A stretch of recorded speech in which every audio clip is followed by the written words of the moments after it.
Now, next year sees the 100th anniversary of the beginning of the First World War. Recently, Folkestone-based charity Screen South were awarded a grant for the project to raise awareness of Kent's role in the Great War.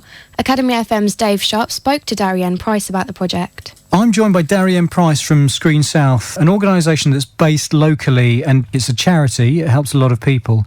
And they've recently got funding for a very interesting project raising awareness of what happened in the World War I period in the local area. Welcome to the studios, Darrienne. Thank you. You just got nearly £100,000 worth of funding. What's it going to pay for? Right, it's nearly £100,000 and from the Heritage Lottery Fund. And this is for the Kent in World War I website, which is to join together as much information as we can from all the way around coastal Kent about people, where they lived, events that happened, and anything else about World War I, civilians and those who served. But surely most of what happened, if you like, in World War I happened over on the continent, on the Somme or elsewhere. Is there actually much to talk about and much that needs explaining with regards to World War I in Kent? Well, Kent was the gateway for all the troops and munitions and people to go through to the front. More than that, we had the great naval presence at Chatham and Sheerness and at Dover.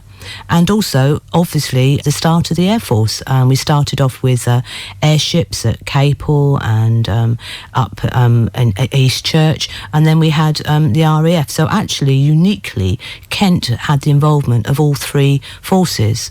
But more than that, for the civilians, this was where the first time that we were bombarded from the air. Tell us a little bit about this website, how it will look and what it'll have on it. We want to make it really simple so that if you want to find out about your town and the people that lived in there, you just go onto the website, you click on your town, and you'll see information that has been contributed by local groups, individuals, organisations who have already been working on projects. Very important that I emphasise we want to work with local groups because it's important that the work that they've done is recognised. But also there'll be the opportunity that if you've found a photograph of granddad or great-granddad or a cap badge or a nurse's apron or whatever, that you can then add that, your story, as another layer onto the local information. So you're working with a lot of local groups. Does this mean that what you're doing will be replacing any websites or any information that they've got online? Or are you just kind of, are you working with them and trying to kind of link between all these local groups so everything's at least can be found from one central place? The important thing is that we're not here to take away from any of the local groups. We want to enhance and signpost people to them. At the moment, it's very much like a potpourri, and you have to know something about World War I to find out anything. But the whole site itself is not going to be long lists, lots of words. It's going to be very pictorial. We're working with a cartoonist, Dave Chisholm, and throughout the site there'll be two cartoon guides, Joe, who is a Lance Corporal in the Buffs, and Rose, who is a nurse, and they'll sort of show people where to look for things, little bits of information, and they're part of a family, a cartoon family, which we're going to develop for our educational work and for our public outreach work. Tell us about this education and public outreach. So there's actually more to do with this project than just a website? Oh yes, very much so. We're going to have 3 public sharing events. We've sort of split it up. Sorry to interrupt. What's a public sharing event? What do you mean by that? That's a Heritage Lottery speak. Come along, have a cup of tea and bring your stuff. Oh, fine. Okay, so the Heritage Lottery Fund funded this project, and they suggested you do public sharing events. Public sharing events. What, is this kind of like Antiques Roadshow or something like that? Yes, in a way, except we won't tell you how much it's worth. That's a great idea. So if I had, I don't know, part of a uniform or a medal or maybe even something, a piece of crockery or something that I thought my grandmother had used during the First World War, is that the sort of event where I could bring something like that along and people can tell me more about it?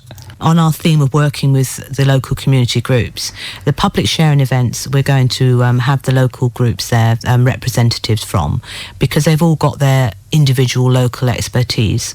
And you can bring along anything. You can bring along postcards, because that was how they communicated in those days, like text today. Everybody used postcards or a cat badge, and then we'll if you want to have the information uploaded onto the website, you can, or if you just want to find out more, you also can. But you'll also get the opportunity of speaking to somebody in your local historical society, and you know, they'll tell you about events that they run, and it'll give you the opportunity of meeting people face to face, which I think is very important. From what you know now, what do you think that Folkestone map will have on it in terms of people and things that happened during the First World War here? Well, in Folkestone itself, you'd have Walter Tull. Walter Tull was a very, very important figure, and you'll hear a lot about him during the First World War. He was the first black commissioned officer into the British Army. He grew up in Folkestone. He was born in Folkestone with his family. Unfortunately, he lost his both parents as a teenager and ended up in London, where he was scouted by a football club, and he played for Tottenham Hotspur. And then he ended up on the front, where he distinguished himself and was actually a battlefield commission. But he was the first black commissioned officer into the British Army, and he died towards the end of the war. But also on that Folkestone map, you'll have where the hospitals were, and we're hoping to get some actual pictures of people women who were nurses.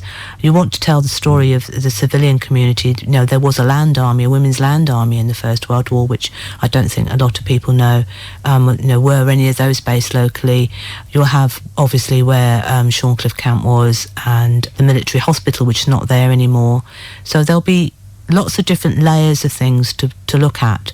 It's not just British history, though, isn't it? Because we had Chinese workers here in the Folkestone area. I believe we had a lot of Canadian troops coming through as well. We had the Chinese Labour Corps, who were based at the bottom of Sugarloaf Hill and kept in a separate encampment from the others.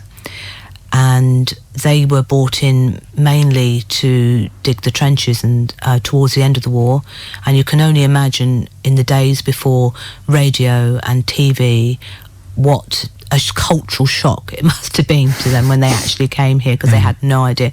We had the Canadians, but because we were the port where people travelled to and fro, we had Americans come through here, we had South Africans, we had every nationality of the Commonwealth, and also, you know, the Belgian refugees who landed here came through Folkestone. And I think actually, though this project is for all of Kent, Folkestone has one of the most major roles. So if there are people who have an interest in this project, they want to find out more about it, or maybe they want to be involved, would you like them to get in touch with you? How can they be involved? I'd like them to get in touch with me at Screen South. We're at the moment, because this is early stages, we're building the website, but we've already had people get in touch with us, so we are starting. And so if they want to get in touch with you, I presume they just Google Screen South and they'll find you? Yeah, they'll find, they can go through info@Screen South. Darrienne Price, thank you very much. Thank you very much for inviting me. 105.9 Academy FM.